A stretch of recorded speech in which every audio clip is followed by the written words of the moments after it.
मुह्यन्ति यत् सूर्यः तेजो वारिमृदां यथा विनिमयो। व्यास जी महाराज मानो बता रहे, जिससे जन्म होता है और अंत में जिससे पालन होता है और फिर जिसमें सारा संसार समाप्त हो जाता है। नाम नहीं ले रहे, किससे नाम नहीं लिया? फिर कहा भिज्ञः स्वराट शेनैव राजते इति स्वराट, जो अपने स्वरूप में हमेशा प्रतिष्ठित रहता है, जिसका ना ही कभी नाम बदलता, जिसका ना ही कभी स्वरूप बदलता। फिर बताया यतः सूर्यः अपि मुह्यन्ति, जिसमें बड़े बड़े ज्ञानी जिसके ज्ञान में गोता खा जाते हैं। कौन से ज्ञानी? बोले महाराज जनक जैसे, महाराज जड़ भरत जी जैसे, ब्रह्मा जी महाराज जैसे भी परमात्मा को समझ नहीं पाते। बोले ब्रह्मा जी से जिसने ज्ञान नहीं लिया बल्कि जिसने ब्रह्मा को ही ज्ञान दिया, वो ऐसा परमात्मा है। महाराज कैसा ज्ञान? बोले जिसकी माया सारे संसार को पकड़े हुए है, पर हमारा माधव उस माया को भी अपने पास रखता है। महाराज व्यास जी से किसी व्यक्ति ने पूछा, महाराज यह माया क्या है? हमें जरा माया के बारे में बताओ कि भगवान की माया किसे पकड़ती है और किसे छोड़ती है। तो बताया महाराज एक बार जनक जी महाराज के पास एक भिक्षुक आया, कोई महात्मा आया मांगने वाला। वह हमेशा कहता, महाराज मैं सुनता रहता हूं कि आप परम ज्ञानी हैं, आप ब्रह्म ज्ञानी हैं, मुझे बताओ माया क्या है? तो जनक जी महाराज बोले हैं, आज नहीं मैं तुझे और कभी बताऊंगा माया क्या होती है। आज जनक जी महाराज और जनक जी के साथ में वो महात्मा जी दोनों नदी में स्नान कर रहे हैं। इतने में जनक जी महाराज ने एक चमत्कार किया। महाराज जनक के सारे राज्य में आग लग गई है, सारा राज्य जल रहा है। इतने में एक व्यक्ति दौड़ा दौड़ा आया, महाराज तुम्हारे राज्य में आग लगी हुई है, तुम्हारा राज्य जल रहा है और आप यहां नहा रहे हो। तो जनक जी ने कोई जवाब नहीं दिया, पर जो दूसरा व्यक्ति महाराज जनक जी के साथ में स्नान कर रहा था, वो दौड़कर भागा और गया जनक जी के महल में गया तो ना ही आग लगी हुई है और ना ही कुछ है। वापसी आया है, पूछा जनक जी ने, क्यों तू मेरे राज्य में क्यों गया? अरे मेरा राज्य जल रहा है, मुझे फिक्र नहीं है, तुझे किस बात की फिक्र है जो तू मेरे राज्य में गया? तो वो व्यक्ति बोला, महाराज तुम्हें पता नहीं, मेरी एक छोटी सी लंगोटी का कपड़ा था, वो सूख रहा था, मैंने सोचा कहीं वो जल ना जाए। तो जनक जी ने कहा, बस यही माया है। एक मैं हूं जो सारा राज्य जल रहा है, फिर भी मैं भागा नहीं हूं, और एक तू है जो एक छोटा सा वस्त्र जल रहा है उसके पीछे भाग रहा है। तो माया क्या है? माया यही है जो है उसे देखने नहीं देती, जो नहीं है उसे दिखाती है। प्रभु का नाम सत्य है, भगवान का भजन करना सत्य है, पर इस बात को हमारा मन नहीं मानता। हमारा मन यही कहता है कि संसार ही सत्य है और कुछ सत्य नहीं। लेकिन एक दिन ऐसा भी आता है जब यह मन मानता है कि भगवान का भजन सत्य है। जब हमारा जन्म हुआ तब हमें परिवार वालों ने, घर वालों ने बताया, बेटा जन्म लेना ही सत्य है और दूजा कोई सत्य नहीं है। और जब हम बड़े हुए तो बताया, बेटा विवाह करना ही सत्य है और दूसरा कोई सत्य नहीं है। और बड़े हुए हैं तो बताया है कि धन कमाना ही सत्य है और कोई सत्य नहीं है। लेकिन जब पंछी पिंजरा छोड़कर चला गया तब बताया, राम नाम सत्य है। यही माया है, जो राम सत्य है उसे असत्य दिखाती है और जो संसार असत्य है उसे सत्य बता रही है। इधर व्यास जी महाराज ने कहा, भैया तू धर्म तो हुआ सत्य, यानी भगवान का नाम हो गया सत्य, लेकिन वही हो गया धर्म। तो फिर दूसरा व्यक्ति बोला, महाराज भगवान का नाम धर्म सत्य हो गया, लेकिन एक होता है धर्म और दूसरा होता है परम धर्म। तो महाराज वह परम धर्म क्या है? आपने सत्य को बताया धर्म, महाराज परम धर्म के बारे में और बता दें। तो मानो व्यास जी बता रहे हैं, धर्मा प्रोज्झित कई तबोत्र परमो निर्मत्सराणां शताम् वैद्यं वास्तवमत्र वस्तु शिविदं तापत्रयोन्मूलिनम् सद्यो हृद्यवदूध्यते त्रिकृतभिः शुश्रूषुभिस्तत्क्षणात्। बोली भैया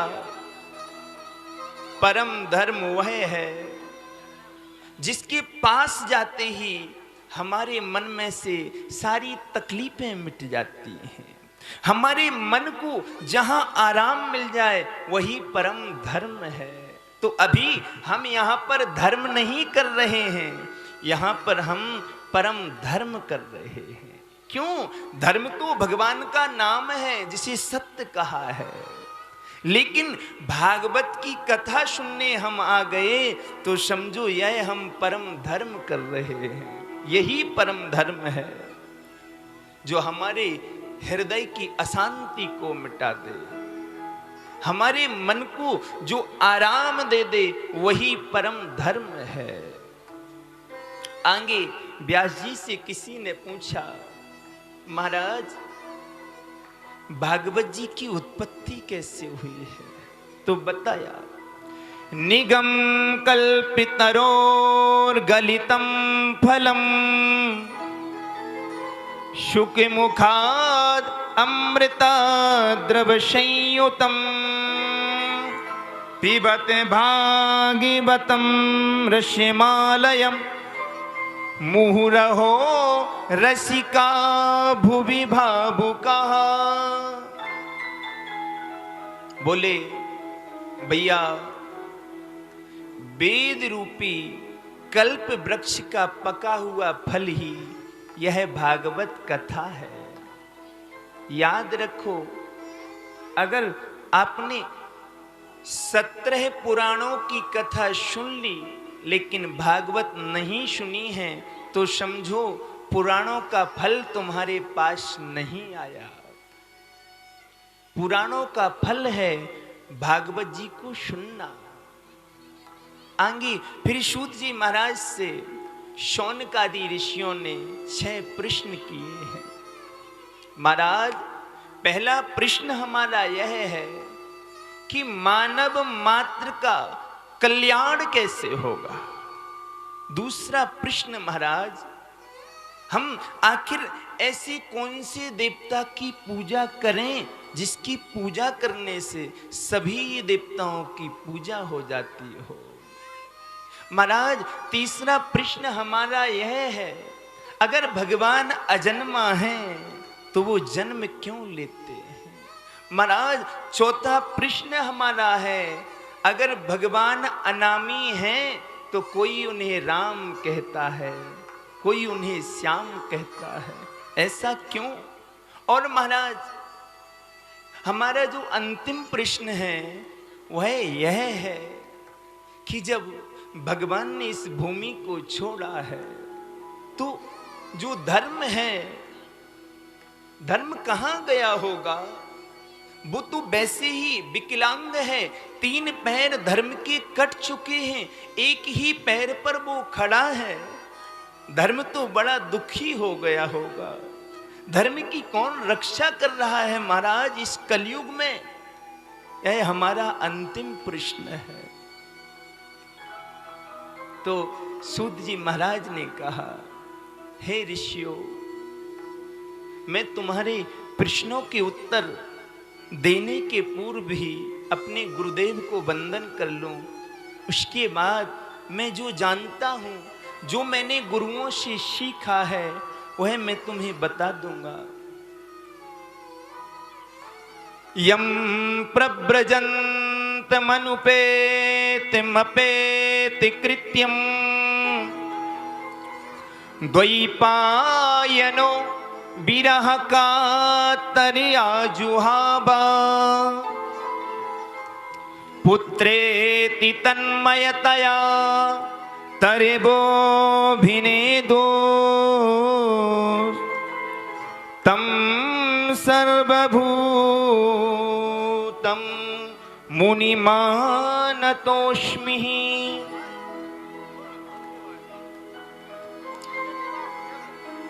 सुखदेव जी महाराज बता रहे हैं, भैया मेरे गुरुदेव जो गुरु तुल्य हैं, ऐसे गुरु तुल्य ने जन्म लिया, मां की कोख को छोड़कर सीधे जंगल की ओर चले गए। ऐसे सुखदेव जी महाराज के चरणों में वंदन करके मैं तुम्हारे प्रश्नों का उत्तर देता हूं।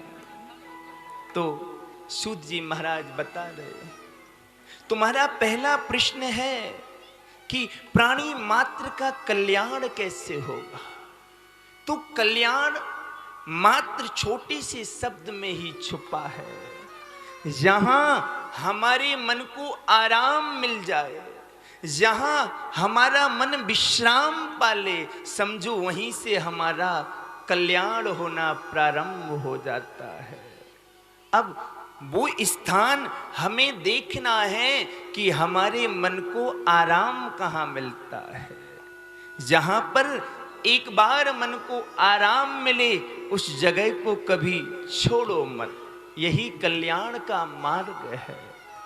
तो आराम एक भगवान के समीप ही मिलता है, इसलिए परमात्मा को कभी छोड़ो मत, इसी से हमारा कल्याण होता है। और तुमने दूसरा प्रश्न किया कि आखिरकार सभी देवताओं की पूजा करना चाहिए या किसी एक की करना चाहिए?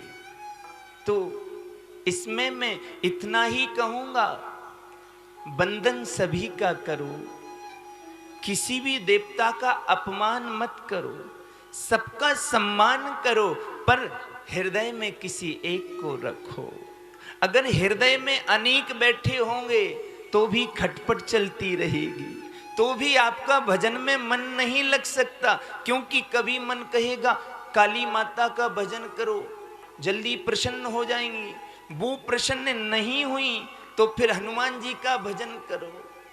ऐसा अगर कोई प्राणी करता है तो उसे कभी आराम नहीं मिलता।